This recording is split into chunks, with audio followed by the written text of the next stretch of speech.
efectivamente se miden por sus actos. Y los actos no se reducen a una fotografía o una imagen o a un hecho desafortunado, que fue un error, y que por supuesto contraría la misma normativa que se estableció para protegernos del coronavirus. Pero digo, siempre hablamos de la falta de memoria, siempre hablamos de la falta de proyección de futuros. ¿Cuántas fotos que sí son realmente sintomáticas del macrismo muestran su película? Las fotos en la represión de la reforma previsional, las fotos de Christine Lagarde estableciendo el préstamo por 45.000 millones de dólares, las fotos por cuando les pegaban a los docentes. ¿Cuántas fotos? La represión en el Borda. Hay muchas fotos. La foto de D'Alessio con Patricia Bullrich tiene que ver también con pasar con un discurso jurídico selectivo. Cuando hablamos del mercado, y el mercado versus a la democracia, ni siquiera es versus el Estado de Derecho, tiene que ver con esto. En este caso, con la legalidad. Ellos hacen una interpretación jurídica cuando les place, como quieren, y en beneficio de sus mandantes.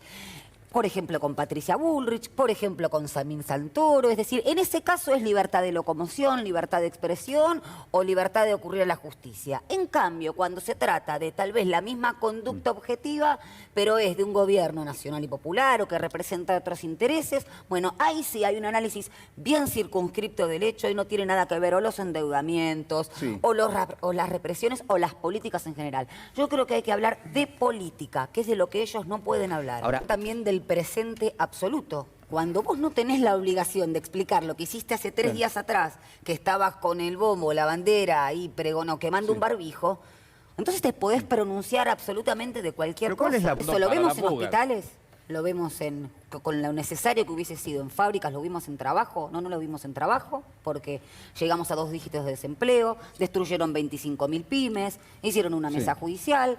Esa plata, y ya sabemos que el nivel de fuga fue monumental. Julián, que les habían dicho que tenían que reclamar su reclamo sindical ante el incumplimiento de la paritaria docente, era por otro medio. Cuando reclamaron por otros medios, los apalearon.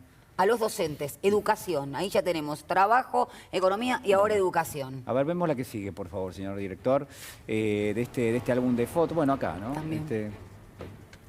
Muy bien, ¿eh? Stornelli, ahí, permitime que te diga, Julián, fue el día del ejército, un 20 y pico de mayo, cuando Stornelli estaba rebelde, el 24 o el 29 de mayo del 2019, Stornelli estaba rebelde, y eso fue una validación mafiosa de Mauricio Macri, dejando sentado que un fiscal rebelde, hoy procesado, que sigue en funciones, parece que no tenía ningún tipo de implicancia moral, ética ni legal. Que el discurso de la antipolítica era en el fondo el antiperonismo por otros medios también, ya que estamos evocando... Muy interesante, ¿eh? Y yo hablaba de la construcción de las nuevas derechas. Vox hace 2 o 3 días sacó un tuit horroroso, hablando de que se cumplían no sé cuántos años del desembarco de Hernán Cortés y que era el modo en que los españoles habían sacado de la tiranía en India. Bueno, un espanto estos discursos que tanto que nos hablan de que la historia no vale la pena, que está perimido, que ya pasó.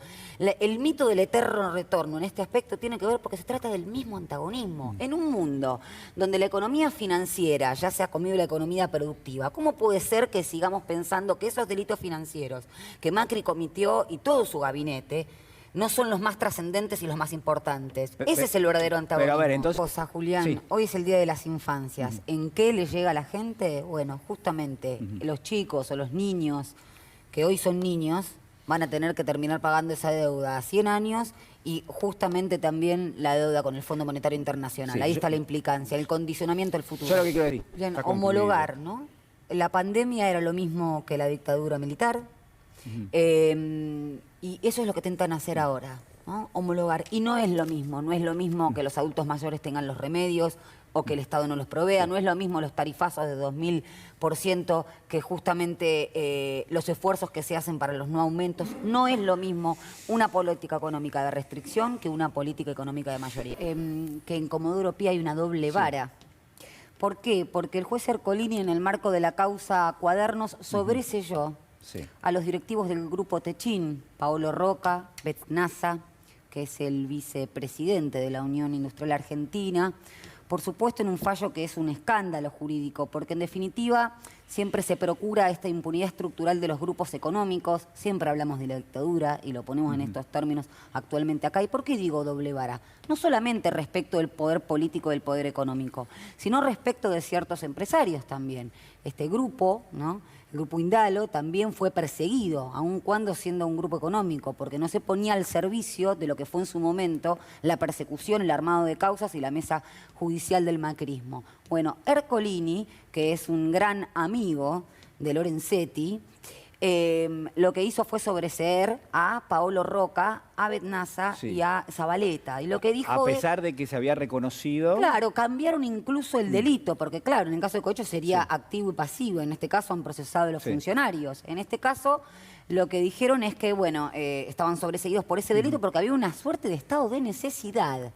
Es decir, los empleados que estaban en la empresa Sidor, creo que era venezolano, corrían peligro en Venezuela, que parece ser que corrían peligro de su vida, etcétera. Entonces el pago ese lo hicieron para salvar a los empleados venezolanos. Es realmente, bueno, acá el doctor lo puede decir también, un escándalo ese fallo, y lo que hace es consagrar la impunidad estructural de los grupos económicos por parte de Comodoro Pi.